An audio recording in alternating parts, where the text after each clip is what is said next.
भक्तगणों, आज आपको श्रीमद् भागवत चतुर्स्कंध 26वां अध्याय में राजा पुरंदर का शिकार खेलने वन में जाना और रानी का कुपित होना, यह कथा आपको सुनाऊंगा। आप उसको ध्यानपूर्वक सुने और इस चैनल को लाइक करें, सब्सक्राइब जरूर करें। सुनिए। श्री नारद जी कहते, राजन, एक दिन राजा पुरंदर अपना विशाल धनुष, सोने का कवच और अक्ष तरकस धारण कर अपने 11वें सेनापति के साथ 5 घोड़ों के शीघ्रगामी रथ में बैठकर पंचप्रस्थ नाम के वन में गया। उस रथ में 2 ईशादंड, बव, 2 पहिए, 1 छुरी, 3 ध्वज दंड, 5 डोरियां, 1 लगाम, 1 सारथी, 1 बैठने के स्थान, 2 जुए, 5 आयुध और 7 आवरण थे। वह 5 प्रकार की चालों से चलता था तथा उसका साज बाज सब सुन रहा था। यदि भी राजा ने राजा के लिए अपनी प्रिया को क्षण भर भी छोड़ना कठिन था, किंतु उस दिन उससे शिकार का ऐसा शौक लगा कि उसकी भी परवाह न कर वह बड़े गर्व से धनुष बाण धरकर बाण चढ़ाकर आखेट करने लगा। इस समय असुरी वृत्ति बढ़ जाने से उसका चित्त बड़ा कठोर और दयाशून्य हो गया था। इससे उसने अपने तीखे बाणों से बहुत से निर्दोष जंगली जानवरों का वध कर डाला। जिसकी मांस में अत्यंत आसक्ति हो वह राजा केवल शास्त्र प्रदर्शित कर्मों के लिए वन में जाकर आवश्यकता अनुसार अनिर्दिष्ट पशुओं का वध करे, व्यर्थ पशु हिंसा न करे। शास्त्र इस प्रकार उस खल प्रकृति को नियंत्रित करता है। राजन, जो विद्वान इस प्रकार शास्त्रीय नियत कर्मों का आचरण करता है वह उस कर्मानुष्ठान से प्राप्त हुए ज्ञान के कारणभूत कर्मों से लिप्त नहीं होता। नहीं तो मनमाना कर्म करने से मनुष्य अभिमान के वशीभूत होकर कर्मों में बध जाता है तथा गुण प्रभाव रूप संसार चक्र में पड़कर विवेक बुद्धि के नष्ट हो जाने से अधम योनियों में जन्म लेता है। पुरजन की तरह तरह के पंख वाले बाणों से छिन्न भिन्न होकर अनेकों जीव बड़े कष्ट के साथ प्राण त्यागने लगे। उसका वह निरतापूर्वक जीव सहार देकर सभी दयालु पुरुष बहुत दुखी हुए।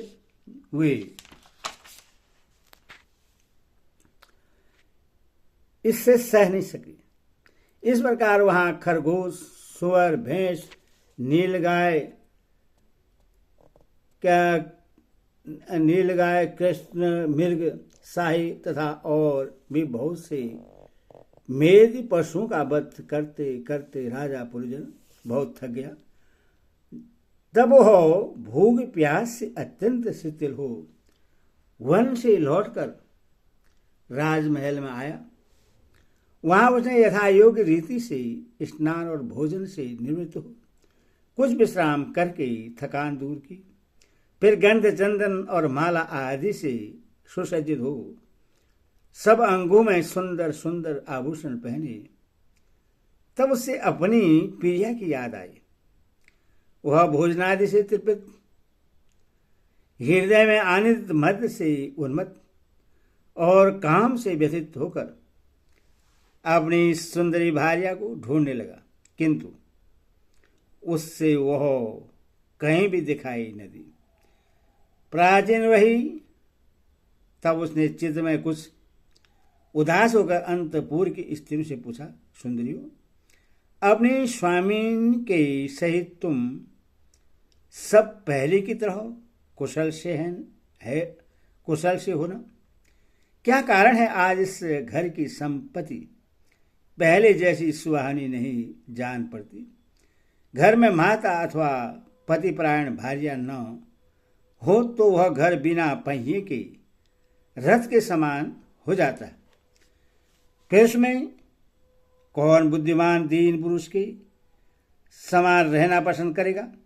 अतः बताओ वह सुंदरी कहाँ है जो दुख समुद्र में डूबने पर मेरी विवेक बुद्धि को पद पद पर जागृत करके मुझे उस संघर्ष से उबार लेती है। स्त्री ने कहा, नरनाथ मालूम नहीं आज आपकी प्रिया ने क्या ठानी है। सौदवन देखिए वे बिना बिछोने के पृथ्वी पर ही पड़ी हुई है। नारद जी कहते हैं, राजन उस स्त्री के ही संग से राजा पुरजन का विवेक नष्ट हो चुका था, इसीलिए अपनी रानी को पृथ्वी पर अस्त व्यस्त अवस्था में पड़ी देखकर वह अत्यंत व्याकुल हो गया। उसने दुखित हृदय से उससे मधुर वचनों द्वारा बहुत कुछ समझाया, किंतु उसे अपनी प्रेयसी के अंदर अपने प्रति प्रण कोप का कोई चिन्ह नहीं दिखाई दिया। वह मनाने में भी बहुत कुशल था, इसीलिए अब पुरजन ने उससे धीरे धीरे मनाना आरंभ किया। उसने पहले उसके चरण छुए और फिर गोद में बैठाकर बड़े प्यार से कहने लगा। पुरजन बोला, सुंदरी वे सेवक तो निश्चय ही बड़े अभागे हैं जिनके अपराध करने पर स्वामी उन्हें अपना समझकर शिक्षा के लिए उचित दंड नहीं देते। सेवकों को दिया हुआ स्वामी का दंड तो उस पर बड़ा अनुग्रह ही होता है। जो मूर्ख हैं उन्हीं को क्रोध के कारण अपने हितकारी स्वामी के किए हुए उस उपकार का पता नहीं चलता। सुंदरी धनता वली और मनोहर बहुओं से शोभा पाने वाली मनस्विनी, अब यह क्रोध दूर करो और एक बार मुझे अपना समझकर प्रण भार तथा लज्जा से झुका हुआ एवं मधुर मुस्कान मई चितवन से सुशोभित अपना मनोहर मुखड़ा दिखलाओ। अहो भरमर पंक्ति के समान नीली अलका वाली उन्नत नासिका और सुंदर वाणी के कारण तुम्हारा वह मुखारविंद कैसा मनोमोहक जान पड़ता है। वीर पत्नी, यदि किसी दूसरे ने तुम्हारा कोई अपराध किया हो तो उसे बताओ। यदि वह अपराध ब्राह्मण कुल का नहीं है तो मैं उससे अभिदंड देता हूं।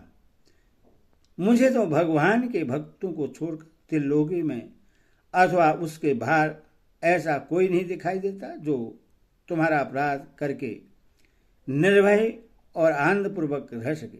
प्रिय, मैंने आज तक तुम्हारा मुख कभी तिलकहीन, उदास, मुरझाया हुआ, क्रोध के कारण डरावना, कांतिहीन और सने शून्य नहीं देखा, और न कभी तुम्हारे सुंदर स्तनों को ही शोकाश्रों से भीगा तथा बिंबा फल सदृश अधरों को सेनगत केसरी की लाली से रहित देखा। मैं व्यसनवश तुमसे बिना पूछे शिकार खेलने चला गया, इसलिए अवश्य अपराधी हूं। फिर भी अपना समझकर तुम मुझ पर प्रश्न हो जाओ। कामदेव के विषम बाणों से अधीर होकर जो सर्वदा अपने अधीन रहता है, उससे अपने प्रिय पति को उचित कार्य के लिए भला कौन कामनी स्वीकार नहीं करेगी। हरि ओम तस्, हरि ओम तस्।